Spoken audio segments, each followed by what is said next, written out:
Exam time का सबसे popular question है कि क्या आंसर शीट में हम कुछ भी लिख दें तो मार्क्स मिल जाएंगे, या कुछ स्टूडेंट्स पूछते हैं कि क्या क्वेश्चन से रिलेटेड आंसर्स लिखने से मार्क्स मिलेंगे। इस वीडियो में हम इसी टॉपिक पर बात करेंगे। साथ ही ये भी जानेंगे कि क्या बोर्ड एग्ज़ाम में ग्रेस मार्क्स मिलता है, और अगर मिलता है तो किस स्टूडेंट को दिया जाता है और किस किस कंडीशन पे दिया जाता है। ज़्यादातर टीचर्स से आप ये ज़रूर सुनते होंगे कि आंसर शीट खाली मत छोड़ कर आना, या सारे क्वेश्चंस अटैम्प्ट करना चाहिए। कुछ टीचर्स तो ये भी बोलते हैं कि कुछ भी ना आए तो क्वेश्चन से रिलेटेड कुछ भी लिख के आ जाना, मगर आंसर शीट खाली मत छोड़ कर आना। तो क्या इसका मतलब कि कुछ भी लिखने के मार्क्स मिल जाएंगे? क्योंकि सीबीएसई बोर्ड में भी यही बोला जा रहा है कि स्टूडेंट्स को सारे क्वेश्चंस अटैम्प्ट करना चाहिए।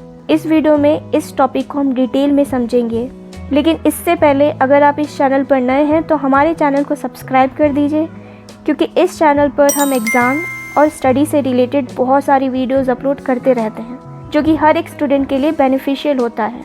नॉर्मली हर एक सब्जेक्ट के थ्योरी एंड प्रैक्टिकल दोनों में अलग अलग पास होना ज़रूरी होता है।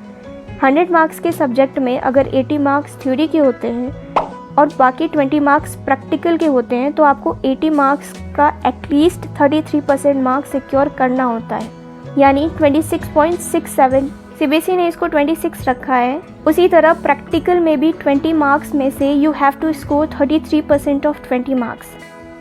खैर, हम प्रैक्टिकल की बात यहाँ नहीं करेंगे, क्योंकि प्रैक्टिकल में स्टूडेंट्स को मार्क्स मिल जाते हैं। प्रॉब्लम होती है थ्योरी में। देखिए, सबसे पहले ये जो ग्रेस मार्क्स का कंसेप्ट है इसको समझते हैं।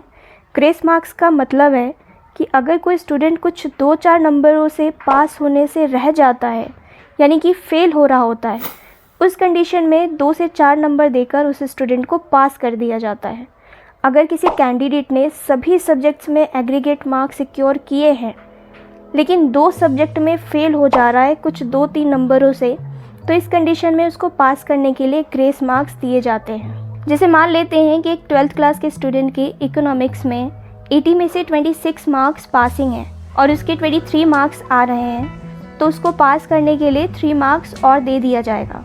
और एक और बात, मान लेते हैं कि कोई स्टूडेंट है और वो सभी सब्जेक्ट में पासिंग मार्क्स भी नहीं ला पा रहा है, तो उस कंडीशन में हो सकता है उसको पूरी तरह से फेल कर दिया जाए। एक और डाउट, अगर आपको लगता है कि एग्जामिनर आपको ग्रेस मार्क्स देते हैं, तो ऐसा नहीं है।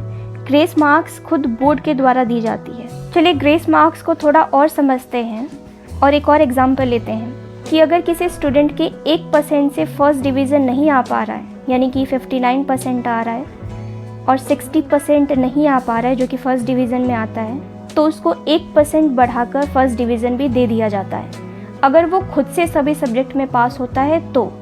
उसी तरह अगर 1% से किसी का सेकेंड डिवीज़न नहीं आ पा रहा है, तो उसको 1% दे के उस स्टूडेंट को सेकेंड डिवीज़न से पास कर दिया जाता है। चलिए अब आप सबके सबसे इम्पॉर्टेंट क्वेश्चन को डिस्कस करते हैं कि क्या आंसर शीट में क्वेश्चन से रिलेटेड कुछ भी लिखने के मार्क्स मिलते हैं या नहीं। तो यहाँ आपको ये समझना होगा कि कुछ भी लिखने के मार्क्स आपको नहीं मिलते हैं। मतलब कि अगर आपको पूछा गया क्वेश्चन नहीं आ रहा है और आप कुछ भी मनगढ़ी कहानी लिख देते हैं, तो उसके मार्क्स आपको बिल्कुल नहीं मिलेंगे।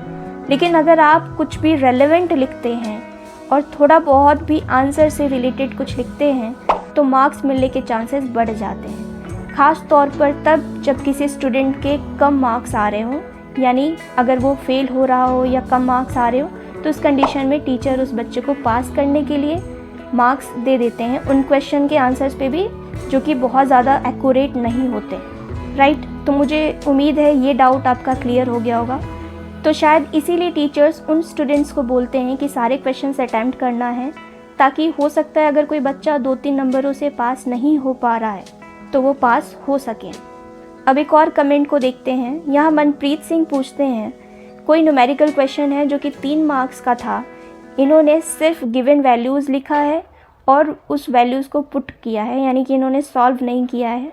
अभी पूछते हैं कि क्या इतना लिखने के 3 में से 2 मार्क्स मिल जाएंगे। चलिए मैं बताती हूँ।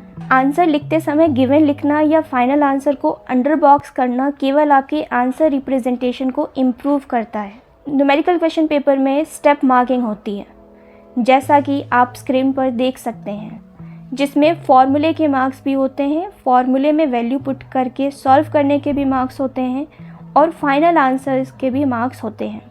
हर एक स्टेप के मार्क्स होते हैं। मेक श्योर आप फार्मूला भी लिखें, क्वेश्चन सॉल्व भी करें, फाइनल आंसर भी लिखें, और अगर कैलकुलेशन में आपकी मिस्टेक के कारण फाइनल आंसर किसी वजह से गलत आता है तो आपको बाकी सभी स्टेप के मार्क्स मिल जाएंगे। सो फॉर दोज स्टूडेंट्स जिनको सिर्फ पास ही नहीं होना बल्कि अच्छे मार्क्स भी सिक्योर करने हैं, उनको इस बात से कोई मतलब नहीं होना चाहिए कि पासिंग मार्क्स क्या है या ग्रेस मार्क्स किसको मिलेगा या मेरे आंसर लिखने के मार्क्स मिलेंगे या नहीं। जैसे कि आप मेहनत कीजिए और अपने मेहनत पर भरोसा भी रखिए, क्योंकि आपके लिए सिर्फ पासिंग मार्क्स काफ़ी नहीं होना चाहिए। इस वीडियो में बस इतना ही। मिलते हैं आपसे अगले वीडियो में। आप अपने डाउट मुझे कमेंट करके पूछ सकते हैं।